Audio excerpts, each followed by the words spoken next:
नमस्कार किसान भाइयों।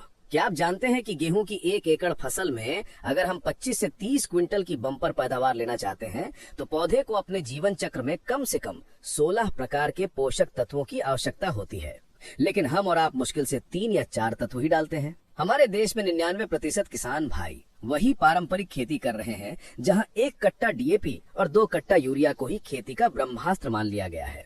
यही कारण है कि आज हमारी मिट्टी की उपजाऊ क्षमता घट रही है और लागत बढ़ने के बावजूद उत्पादन स्थिर हो गया है।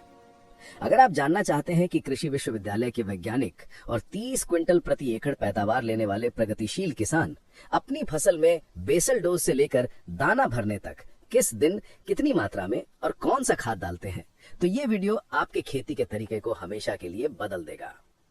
आज हम सिर्फ यूरिया डीएपी की बात नहीं करेंगे, बल्कि हम बात करेंगे उस संतुलित पोषण चार्ट की जिसमें कैल्शियम नाइट्रेट, मैंगनीज, कॉपर और ग्रोथ प्रमोटर्स का भी सही गणित शामिल है।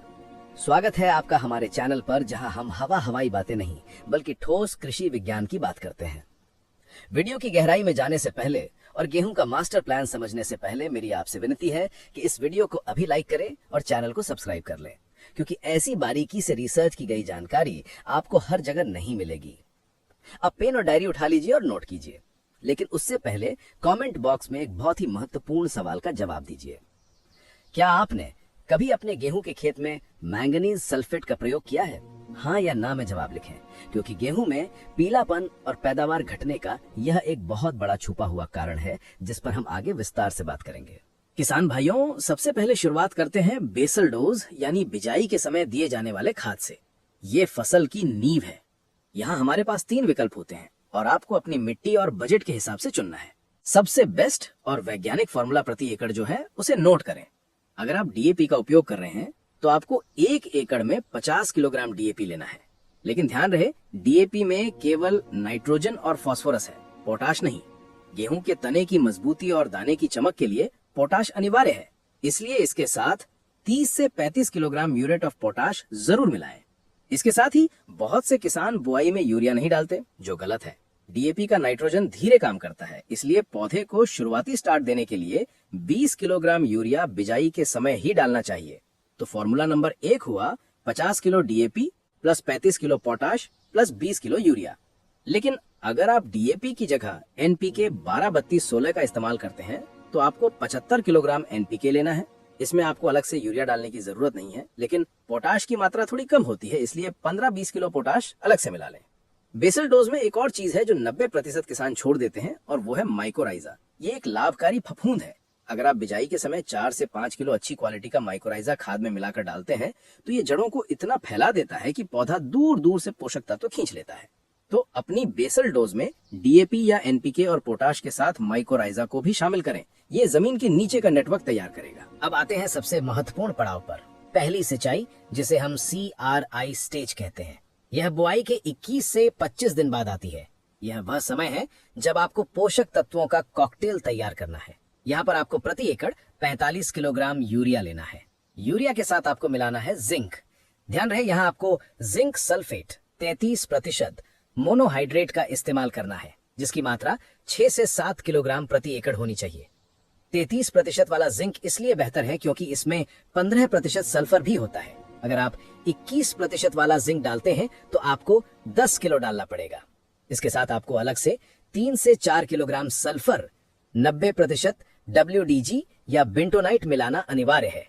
सल्फर यूरिया की कार्यक्षमता को बढ़ाता है और फंगस से बचाता है। पहली सिंचाई के इस कॉम्बिनेशन में 2 और चीजें हैं जो गेम चेंजर साबित होंगी। पहली है मैग्नीशियम सल्फेट। इसकी मात्रा आपको 10 किलोग्राम प्रति एकड़ रखनी है। मैग्नीशियम क्लोरोफिल बनाता है, जिससे पत्तियां गहरे हरे रंग की हो जाती हैं और भोजन बनाने की रफ्तार बढ़ जाती है। दूसरी चीज है ह्यूमिक एसिड। बाजार में 98% वाला ह्यूमिक एसिड फ्लेक्स या पाउडर मिलता है। इसकी 1 किलोग्राम मात्रा को यूरिया में कोटिंग करके डालें। ह्यूमिक एसिड मिट्टी को भुरभुरा बनाएगा और सफेद जड़ों व्हाइट रूट्स का विकास करेगा। तो पहली सिंचाई का पूरा पैकेज हुआ 45 kilo urea plus 7 kilo zinc 33% plus 3 kilo sulphur plus 10 kilo magnesium sulphate plus 1 kilo humic acid. इसे मिलाकर छिड़कें और फिर सिंचाई करें। इससे जो कल्ले फूटेंगे वो देखकर पड़ोसी भी हैरान रह जाएंगे। अब बात करते हैं दूसरी सिंचाई की। जो लगभग 40 से 45 दिन पर होती है। इस समय तक पौधे का ढांचा बन चुका होता है और तने में मजबूती चाहिए होती है। यहाँ पर आपको बचे हुए यूरिया का प्रयोग करना है, यानी लगभग 40-45 किलोग्राम यूरिया। लेकिन यहाँ एक पेंच है, अगर आपकी फसल की ग्रोथ अच्छी है तो सिर्फ यूरिया काफी है। लेकिन अगर आप एक्स्ट्रा पैदावार चाहते हैं तो इस समय सागरिका, इफ्को का उत्पाद या बायोविटा जैसा कोई अच्छा सीवीड एक्सट्रैक्ट दानेदार फॉर्म में 8 से 10 किलोग्राम प्रति एकड़ यूरिया के साथ मिलाकर डालें। इसमें 60 से ज्यादा सूक्ष्म पोषक तत्व होते हैं जो पौधे के सर्वांगीण विकास में मदद करते हैं। दूसरी सिंचाई के आसपास ही एक समस्या आती है। रेतीली या हल्की जमीनों में गेहूं की पत्तियों पर भूरे या सलेटी रंग के धब्बे या धारियां दिखाई देती हैं। इसे किसान बीमारी समझ लेते हैं, लेकिन असल में ये मैंगनीज की कमी होती है। अगर आपको खेत में ऐसा दिखे तो जमीन में डालने से काम नहीं चलेगा। आपको 1 किलोग्राम मैंगनीज सल्फेट को 150 लीटर पानी में घोलकर तुरंत स्प्रे करना चाहिए। मैंगनीज की कमी से सीधा 4-5 क्विंटल पैदावार कम हो जाती है, इसलिए इस पर विशेष नजर रखें। इसके अलावा अगर आपने बेसल डोज में पोटाश नहीं डाला था, जो कि एक गलती थी, तो दूसरी सिंचाई पर आप यूरिया के साथ 20 से 25 किलो पोटाश डाल सकते हैं। हालांकि इसका रिजल्ट बेसल डोज जितना अच्छा नहीं मिलता। अब आती है तीसरी सिंचाई और गभोट अवस्था यानी हेडिंग स्टेज, जो लगभग 60 से 70 दिन के बीच होती है। यहाँ पर आपको जमीन में यूरिया डालना बिल्कुल बंद कर देना है। अब समय है स्प्रे के माध्यम से सीधे नसों में ताकत पहुंचाने का। इस समय तने के अंदर बाली बन रही होती है। यहाँ सबसे जरूरी है एनपीके 05234। इसकी मात्रा 1 किलोग्राम प्रति एकड़ रखनी है। 100 से 120 लीटर पानी में घोलें। इसके साथ आपको मिलाना है बोरोन 20%। बोरोन की मात्रा 100 ग्राम प्रति एकड़ यानी पाउडर फॉर्म रखनी है। बोरोन परागण यानी पॉलिनेशन में मदद करता है, जिससे बाली का एक एक दाना भरता है, कोई भी दाना खाली नहीं रहता। ध्यान रखें, बोरोन की मात्रा 100 ग्राम से ज्यादा ना हो, वरना पत्तियां जल सकती हैं। 05234 और बोरोन का यह स्प्रे बालियों की लंबाई और दानों की संख्या बढ़ाएगा। इसके बाद जब बालियां पूरी तरह बाहर आ जाएं और दाने में दूध भरने लगे यानी मिल्किंग स्टेज लगभग 85 से 90 दिन, तब एक और खाद की जरूरत होती है। बहुत से किसान यहाँ रुक जाते हैं, लेकिन यही वो समय है जब आप दाने का वजन बढ़ा सकते हैं। यहाँ आपको स्प्रे करना है एनपीके 0050 यानी पोटेशियम सल्फेट का। मात्रा वही रहेगी 1 किलोग्राम प्रति एकड़। ये खाद दानों को पिचका हुआ नहीं रहने देगा, दाने मोटे और चमकदार बनेंगे। अगर इस समय तापमान बढ़ने लगे और गर्मी ज्यादा हो जाए तो आप 0050 के साथ दोबारा 100 ग्राम बोरॉन मिला सकते हैं, या फिर 0050 की जगह पोटेशियम शोनाइट का इस्तेमाल कर सकते हैं, जिसमें मैग्नीशियम भी होता है। यह स्प्रे फसल को लू से बचाएगा और दाने को सूखने नहीं देगा। एक और आधुनिक खाद है जिसकी चर्चा आजकल बहुत है, कैल्शियम नाइट्रेट। अगर आप देखते हैं कि आपका गेहूं का तना कमजोर है और फसल गिरने का डर है, तो आप दूसरी सिंचाई 45 से 50 दिन के समय कैल्शियम नाइट्रेट का प्रयोग कर सकते हैं। इसकी मात्रा 10 से 15 किलोग्राम प्रति एकड़ होती है। लेकिन एक बहुत बड़ी सावधानी, कैल्शियम नाइट्रेट को कभी भी किसी सल्फेट वाली खाद जैसे मैग्नीशियम सल्फेट, जिंक सल्फेट या अमोनियम सल्फेट के साथ मिलाकर नहीं डालना चाहिए। वे आपस में रिएक्शन कर जाते हैं। इसे बिल्कुल अकेला यूरिया के साथ या मिट्टी में मिलाकर छिड़कें। ये तने को पत्थर जैसा मजबूत कर देता है। इसके अलावा एक तत्व और है, कॉपर यानी तांबा।